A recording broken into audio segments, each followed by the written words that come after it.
Welcome back to our review of the Quran. This is episode 2 and we're covering Surah 3, the family of Imran. This surah has a length of 200 verses and revealed in Medina. The main theological themes include the unity of God, a rejection of polytheism and the Trinity, the supremacy of Islam, where Islam is presented as the true and final faith, salvation and faith. God's chosen path is submission, which is what Islam means, and obedience. And finally, the test of believers, trials, battle defeats, loss of life, seen as God's purification. Popular verses from Surah 3 and biblical comparisons include these. Surah 3:8, the prayer for steadfastness. Our Lord, let not our hearts deviate after you have guided us, and grant us from yourself mercy. This verse is, of course, popular because it expresses humility and dependence on God, often recited in personal prayers for stability in faith, and reinforces the Muslim belief that guidance comes solely from Allah. They also largely compare with biblical scriptures. Psalm 51:10 reads, "Create in me a clean heart, O God, and renew a right spirit within me." Jeremiah 17:9-10 goes on to say, God tests and directs the heart. Both traditions emphasize the heart's vulnerability and God's role in keeping it pure. Number 2, Surah 3:26-27 is about God's sovereignty over kingship and provision. Quote, "You give sovereignty to whom you will, and you take sovereignty away from whom you will." It's popular, of course, because it declares God as the ultimate authority over rulers and wealth, and it's used in sermons about humility, political power, and trust in divine control. The Bible comparisons include Daniel 2:21. He changes times and seasons. He removes kings and sets up kings. Luke 1:52 reads, "He has brought down rulers from their thrones, but has lifted up the humble." Both affirm divine control over earthly powers. Number 3, Surah 3:64 is an invitation to the common word. O people of the book, come to a word that is equitable between us and you, that we will not worship except Allah. This is central to Muslim interfaith dialogue, especially with Jews and Christians, cited to stress shared monotheism and reject the Trinity, popularized by the 3rd and 4th century Catholicism. In the Bible, we can compare Deuteronomy 6:4. Hear, O Israel, the Lord our God, and the Lord is one. Mark 12:29, Jesus reaffirms the Shema. The Lord our God, the Lord is one. These biblical parallels emphasize monotheism, though Christians also include Jesus in their understanding of God, where Muslims, of course, reject. Number 4, Surah 3:102, a call to fear God and die as Muslims. O you who believe, fear Allah as he should be feared, and do not die except as Muslims. This comes as a reminder of God consciousness, frequently quoted in sermons to stress lifelong faithfulness. Die as Muslims ties salvation to remaining within Islam, or remaining within submission to God. Consider Proverbs 9:10, the fear of the Lord is the beginning of wisdom. Hebrews 12:28, let us offer to God acceptable worship with reverence and awe. And Revelation 14:12-13, call for saints to remain faithful until death. Both traditions emphasize perseverance in faith and reverence for God. Number 5, Surah 3:110, Muslims as the best nation. Quote, you are the best nation produced for mankind. You enjoy what is right, forbid what is wrong, and believe in Allah. Why popular? Why, of course, because it's a source of Muslim identity and pride, used to encourage moral responsibility, inviting others to Islam, and communal solidarity. Still, we can compare Exodus 19:5-6. Israel is called God's treasured possession, a kingdom of priests and a holy nation. 1 Peter 2:9 says Christians are a chosen people, a royal priesthood, a holy nation. The parallel is that both communities see themselves as God's chosen people with a mission. We only need to consider the fruits of those nations to take this thought to its logical conclusion. Number 6, Surah 3:185. Quote, every soul shall taste death, and you will only be given your full compensation on the day of resurrection. This comes as a universal reminder of mortality, quoted at funerals and grave sites. It emphasizes accountability and an acknowledgement of the afterlife. In the Bible, we compare Hebrews 9:27.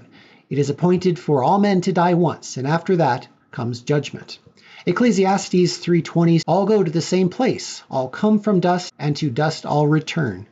Both traditions stress inevitability of death and divine judgment afterwards. Here are some key takeaways. These verses are popular among Muslims because they combine personal devotion, political theology, interfaith dialogue, ethical exhortation, communal identity, and existential reminder. The Bible offers striking parallels in many cases, showing shared themes of God's sovereignty, monotheism, mortality, and communal chosenness, but diverges most sharply on salvation through Islam versus Christ. What are some of the controversial or problematic verses in Surah 3? We might consider verse 19. The religion in the sight of Allah is Islam. The critical issue is obvious. It's seen as an exclusivity claim. Only Islam is valid before God? This raises interfaith concerns. Jews, Christians, and others are invalidated unless they convert. Critics note this clashes with pluralistic or universalist views of salvation. The Muslim response is sometimes this: Islam means submission to God, not just Muhammad's religion. Thus, all prophets preached Islam in essence. Often cited is Abraham, who was neither Jew nor Christian. This is true in a sense. His gospel was certainly different from either, but he submitted to God. This makes him a Muslim in Islamic tradition. Non-Muslims who followed their prophets sincerely before Muhammad are considered saved, but this view disappears in practice and today, as Muslims believe Christians and Jews have a corrupted doctrine. Even beyond their views, it is not hard to argue. Muslims do have a point, as I've often covered on this channel. 45,000 different versions of Christianity seem to make the point for me, as well as for them. Even so, there does exist a doctrine of salvation by ignorance. Those who follow their prophets faithfully and are ignorant of Islam may be saved. And while some religious freedom among Muslim communities has been tolerated in the past, outsiders are often subject to extortion, along with occasional genocides, such as the Armenian and Assyrian genocides of Christians at the start of the 20th century. May they rest in peace. What about verse 85? Whoever seeks a religion other than Islam, it will never be acceptable. This goes even stronger than verse 19, implying eternal rejection of all other religions post-Muhammad, and seen as denying religious freedom or validity to other faith traditions, perhaps even contradicting the views that have just been espoused. The Muslim response is that this is understood as a boundary marker. After the coming of Muhammad, the final messenger in their view, salvation only comes through his message. Consistent with how other Abrahamic religions also emphasize conventional exclusivity, John 14:6, Acts 4:12, although it is peculiar that Muhammad is assumed to be the last messenger. Plenty of scripture and other sources suggest this cannot be. Verses 110 and 112 include a criticism of Jews. You are the best nation. They, the Jews, are stricken with humiliation wherever they are found, except by a rope from Allah and a rope from people. The critical issue, this is perceived as anti-Semitic, associating Jews with humiliation, divine wrath, and treachery. Critics point to its historical use in polemics against Jews in Muslim-majority societies. Muslim response, many scholars interpret this as referring only to Jews in Medina, who opposed Muhammad, not Jews universally. Others frame it as a reminder of divine justice, for covenant breaking, not ethnic condemnation. Though one could question, what covenant have they broke? They still follow their ancient customs as put forth by Moses and are the only tribe of Abraham to continue to do so. So then, where does this criticism come from? Muslims will say they rejected ancient prophets many times. This is not the case. Instances such as the worship of the golden calf in the Bible, and referenced in Surah 2 and other such cases, were examples of some among many, and were not exclusive to the Jews. All 12 tribes of Israel were involved, and it can be argued that the Jews were the most faithful to the teachings, where all other tribes faltered and were eventually scattered to all nations. And as Muslims reject most aspects of the New Testament and recognize Moses, it can be said the Jews have not broken their covenant. True, though some have rejected Jesus, this was not a universal rejection. The fact that they rejected Muhammad does not negate their faithfulness to their ancient covenants that God put them under through Moses. This rejection of the Muslim prophet is used as a reason to assume Jews have broken a covenant. even though doing so would require them to reject Moses, who Muslims honor. Make it make sense. Verses 118 to 120. This is warning Muslims not to trust outsiders. The critics' issue is this. It's seen as a call to social separation, portraying non-Muslims as inherently hostile. This fuels charges of fostering mistrust between Muslims and other communities. Muslims respond with context. Medina was politically unstable, some tribes allied with enemies. Modern Muslim interpreters stress discernment, not blanket paranoia, distinguishing genuine hostility from neutral or friendly relations. That said, many tribes complicate this idea by imposing abuses on outsiders, such as the use of extortion, fueling the bias and mistrust they may feel or experience from non-Muslims.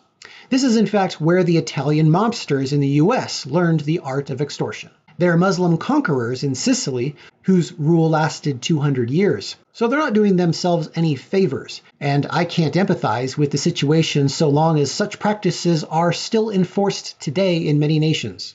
Verse 151, God will instill terror into hearts of disbelievers. The critical issue used by extremist groups to justify violence, and raises concern that the Quran portrays divine approval of terror tactics. The Muslim response includes this context, referring to the Battle of Uhud. During this battle, God assured Muslims that disbelieving armies would be demoralized, and that this should not be cited as a general call for Muslims to terrorize others, but used as a description of divine intervention in a specific war.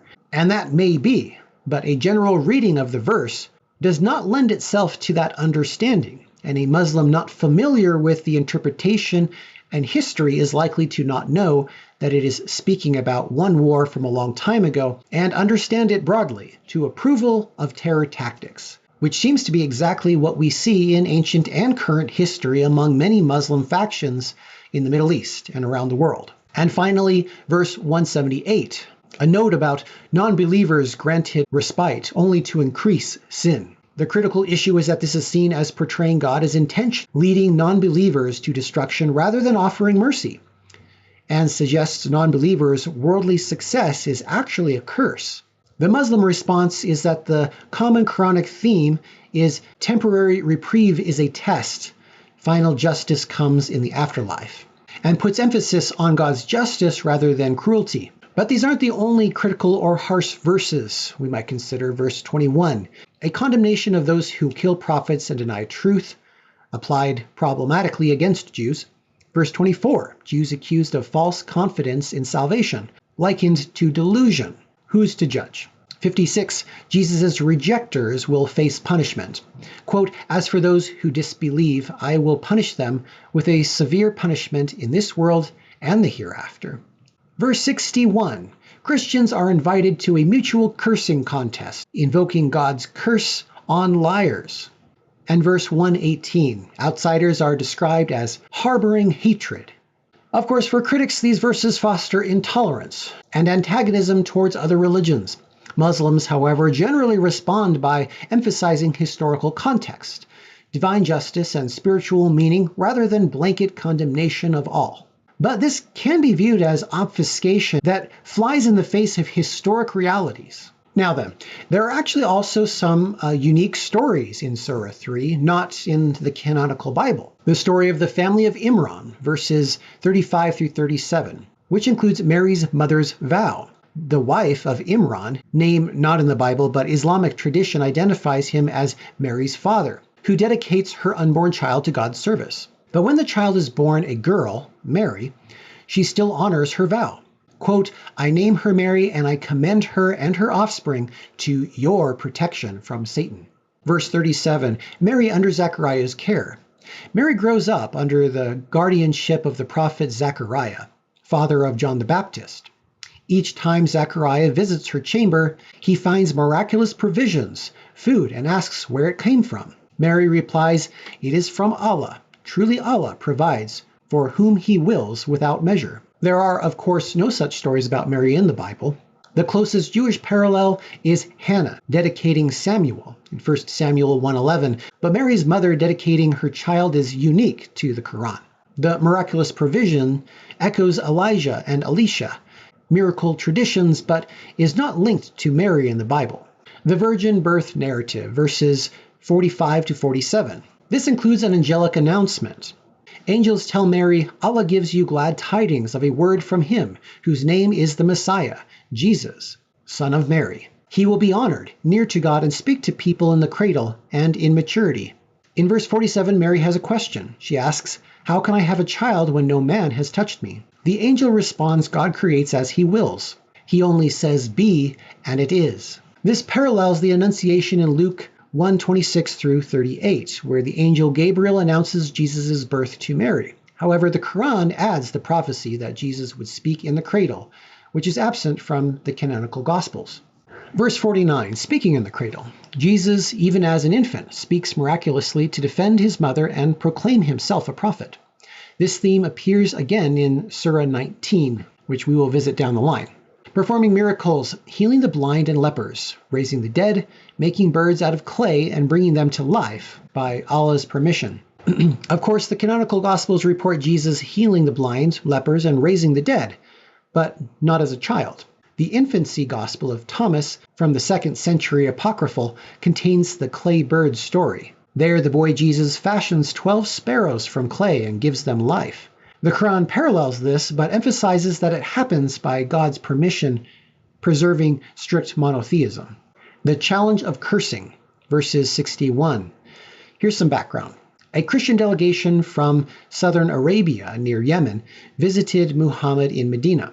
They debate Jesus' divinity. The Christians argue he was divine. Muhammad insists he was a prophet created by God. Verse 61 holds the Quranic response. The verse challenges, quote, if anyone disputes with you concerning him after knowledge has come to you, say, come, let us call our sons and your sons, our women and your women, ourselves and yourselves. Then let us pray earnestly and invoke the curse of Allah upon the liars. This is the practice of mutual invocation of curses on liars. According to Muslim sources, these Christians declined the challenge, choosing instead to pay tribute and retain their faith under Muslim protection. This episode highlights Islam's polemic stance towards Christian theology while allowing coexistence. This also reflects the unique polemical setting of 7th century Arabia, where Muhammad positioned Islam as the final truth against Christian doctrine. And in a way, I suppose the practice seems similar to what Elijah did, challenging the priests of Baal. In their contests, they created an offering unto God and asked God to provide the fire to burn it. The priests of Baal failed in their attempts to call fire down from heaven.